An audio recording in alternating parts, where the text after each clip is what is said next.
So I actually printed this out earlier today and then left it at home. So I'm going to read from my phone. So Delegate Jheanelle Wilkins proudly represents the 20th Legislative District in the Maryland House of Delegates. And for those of you who don't know, that's in Montgomery County, in the southern part of Montgomery County, Tacoma Park, Silver Spring, etc. And we have several people here in your district, actually. Delegate Wilkins was born in Kingston, Jamaica. She's dedicated to policy change that makes a difference in people's lives. She's been in the House of Delegates since 2017. And of course, she's currently the chair of the House Ways and Means Committee, where she's been in the House Ways and Means Committee as a member since 2017. And in 2023, I believe, she was the vice chair of the committee, and she was also chair of the subcommittee on election law, leading the House in passing election policy and expanding voter access, including passing Maryland's permanent mail-in ballot list, voting access for incarcerated individuals, and expansion of early voting. Delegate Wilkins served as the chair of the Legislative Black Caucus from 2022 until just recently, at the beginning of January 2026, when she became the chair of Ways and Means. The Legislative Black Caucus of Maryland is the largest black caucus in the nation. She previously served as parliamentarian of the Maryland House of Delegates, ensuring efficient, fair, and orderly procedures as the House conducted the business of the state. And I believe you're, once again, assistant parliamentarian as of January. Delegate Wilkins has championed and successfully passed legislation dealing with racial profiling and justice reform, maternal health, and increasing educational outcomes for all students. And I'm going to add my personal favorite, because of my role as co-chair of the Housing Justice Team at Jews United for Justice, a great champion of the good cause eviction law, and for all these years. And hopefully this will be the year. We will see. She earned her Bachelor of Arts in Sociology from the University of Delaware and a Master of Public Administration and Social Policy from the American University. And she is the Senior Field Manager at the Leadership Council on Civil and Human Rights. And without further ado, I welcome Delegate Wilkins to talk to us about the Maryland Reparations Commission.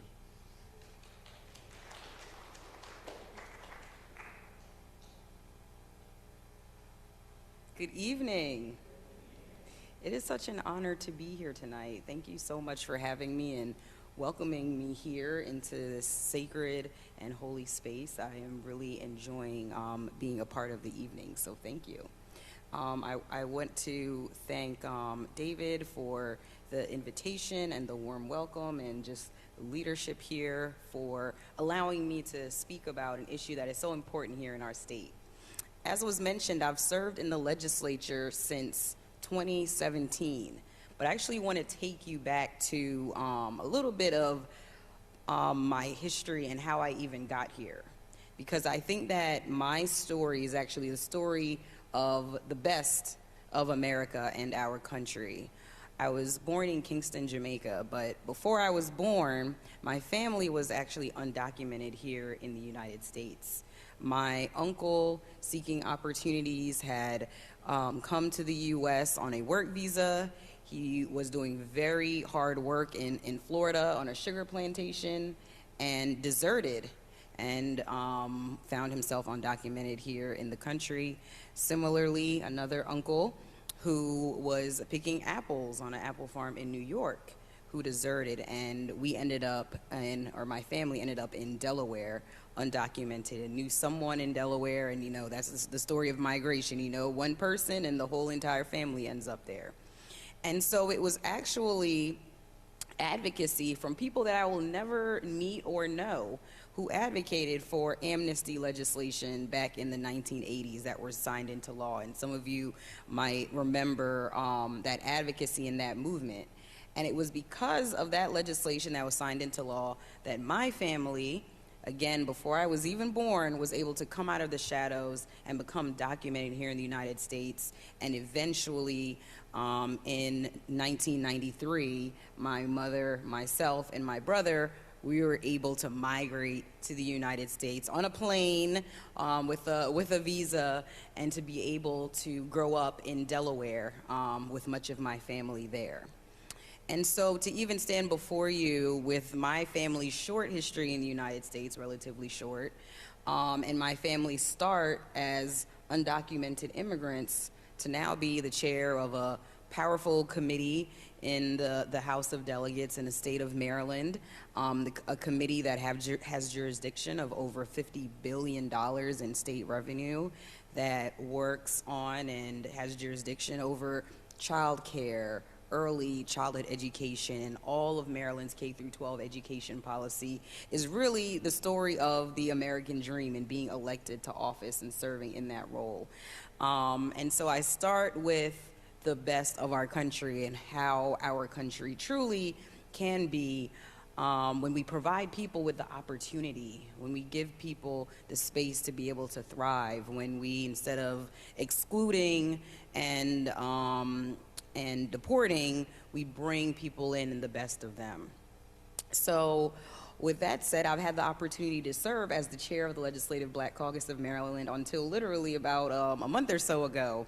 From 2022 to mid-January, I served as the chair of the largest Black caucus in the country at 67 members. Here in Maryland, the Black members of the House and Senate have formed since 1970, come together to advocate around Black issues and make sure that we're passing legislation that has Black residents in mind.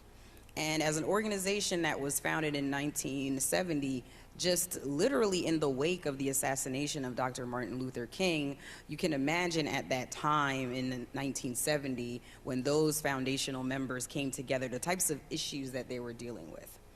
And it had been 20 years from last year that legislation on reparations had been introduced. So the first bill on reparations was introduced in the Maryland General Assembly over 20 years ago. And it had never been taken up. It had never been taken seriously. We have bill hearings on every bill in the General Assembly. Every single bill gets a hearing. It doesn't mean it gets a vote. It gets a hearing, though. By the way, I just had my good cause eviction bill hearing yesterday, so we're going to hope that we get that vote on that legislation. So we had never taken it up, but the Black Caucus last year, we decided to make sure that we put together our own group to study the issue of reparations and how do we take action on it. We've seen states like California, New York move on reparations, Illinois on reparations, yet we're the largest Black caucus in the country and no movement on reparations. And that's something that residents had brought up to us. We would do town halls after the legislative session to talk about, here's what we did, here's what we got done. We particularly have issues around housing, building Black wealth, health disparities. And if you really think about those issues, all of those really stem foundationally from enslavement, from disenfranchisement, from policies that were meant to exclude. You may know that Maryland is the state, and started in Baltimore, that started redlining in our country. We created the blueprint here in Maryland for redlining, that type of exclusion and segregation. So if you look now at the disparity in home ownership or the racial wealth gap, so much of that stems directly from policies that we have made as a state, previous legislatures, or that goes back all the way to the challenge of catching up after enslavement in this country. And so as a Black caucus that's prioritizing these types of issues, and housing is one of our priorities, getting to the root of the issue and the repair of the harm that has taken place was absolutely critical. And quite frankly, residents across the state at our town halls would say to us, this is amazing, you're making progress on housing, health care and education, all of these things. But what about the issue of reparations that has not moved yet? And so what we did was, this was actually in 2024, we wanted to put it as an agenda, priority agenda item for the legislature in 2024. But we were already in session. We said, let's make sure that when we do this, we do it right, we do it thoughtfully, we have the full backing of all the caucus members, and that we really have all the information and study the issue. So we went on our own, and over the course of the interim of 2024 after session, we, led by Delegate Alethea McCaskill, studied how other states worked on it, looked in depth at the issue of reparations. What do we want our legislation to look like? And there's so many factors that come with considering reparations. So one of the most important factors is who gets it. And it might sound at first simple, well, if you're black, but there are a lot of considerations, and even among the black community, different factions who believe that different types of communities should get it. For example, I was not born in the United States, and my family was never enslaved here. And so there are some that, would say you're not entitled to reparations when that's considered. What if someone, their history and their family is in Maryland, but they've moved to another state? How do we even figure out who those people are and make sure that they are reached to be able to benefit? There are people who were born and they have family roots here who maybe have gone abroad, or there's just different ways that we would have to really find people and figure out what their history is to figure out who even gets it. So that's a consideration. Then what does reparations even look like? Most people think of it in the form of some type of cash payments. But the broad view on reparations is really about looking systemically at the harms that were committed, looking very broadly around the harms that were committed, which there have been many, of course, and many types when it comes to enslavement. Wealth is a huge part of that. The fact that after enslavement, there was the promise of the 40 acres and a mule, and that enslaved people were just sent off to just do their best and hope for the best with absolutely nothing after the toil and having to build from there. And so the way that black people sort of fell behind in being able to catch up, and the racial wealth gap that we see now, that is a huge part of the issue of reparations, is how do we repair those systemic issues.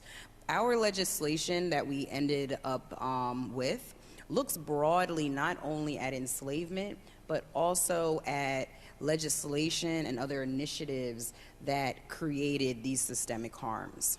So someone like me, who, as I said, was not born in the United States and my family was not enslaved here, there are other ways in which, whether it's the redlining issues, whether it's access to education. We know that unfortunately we're working to fix this, but your zip code often determines what schools and what opportunities you go to, whether you get the school that has a lot of resources or not. And so those types of things are truly systemic issues, and how do we go back and repair those harms that have taken place? You even look at other issues like cannabis, which we legalized recently in Maryland, and part of what we work to do is repair those harms, because cannabis, when it wasn't legal, you would see primarily black people being arrested, jails, families torn apart, and when a family member is in the prison system, we see all of the impacts and effects around that and the war on drugs, right? There are just so many different ways in which some of the challenges that we see now, you can directly stem them from various policies in the state of Maryland and the nation. So we studied and looked at how other states have addressed the issue of reparations, because the good thing is several places have moved forward with this, and so we had a little bit of a blueprint to work from. And so we went with a commission model, which is how California, Illinois, and New York did it.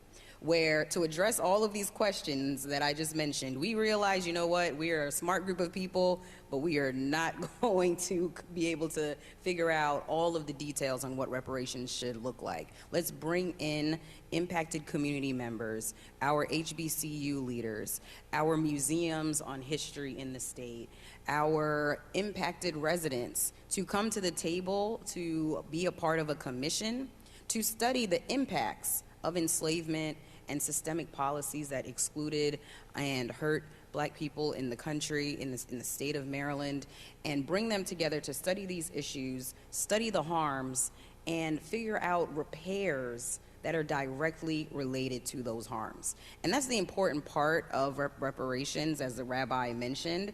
It is truly about looking at the harms, acknowledging them, but also identifying specific repairs that are related to those harms. So those could look like things such as higher education, providing greater benefits for Black residents to be able to access education, higher education, such as free or low-cost college admission. It could look like things around home ownership and having particular paths to help ensure that more Black people are able to reduce those barriers and get there in a very, very direct way that is related to the people who were harmed, right? The other part of the repair that is important when we talk about reparations is that it's not necessarily a come one, come all. It is the people who were directly harmed by these policies and really working to target it to them in order to repair that harm. So that's how reparations is a little bit unique from other policies that we put forth. So the commission would come together, I think we put it for about a year, and develop those recommendations on the who.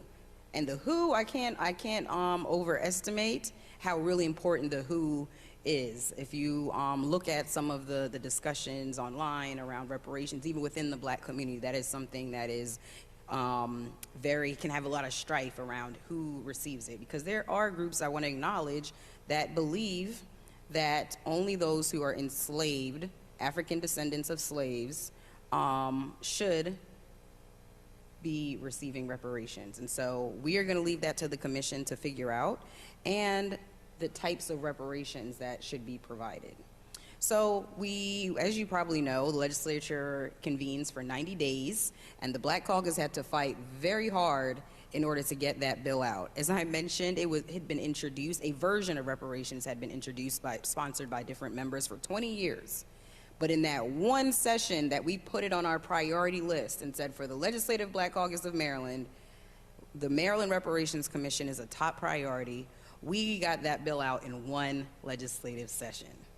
The Senate moved it first, and then the House caught it, and we passed it.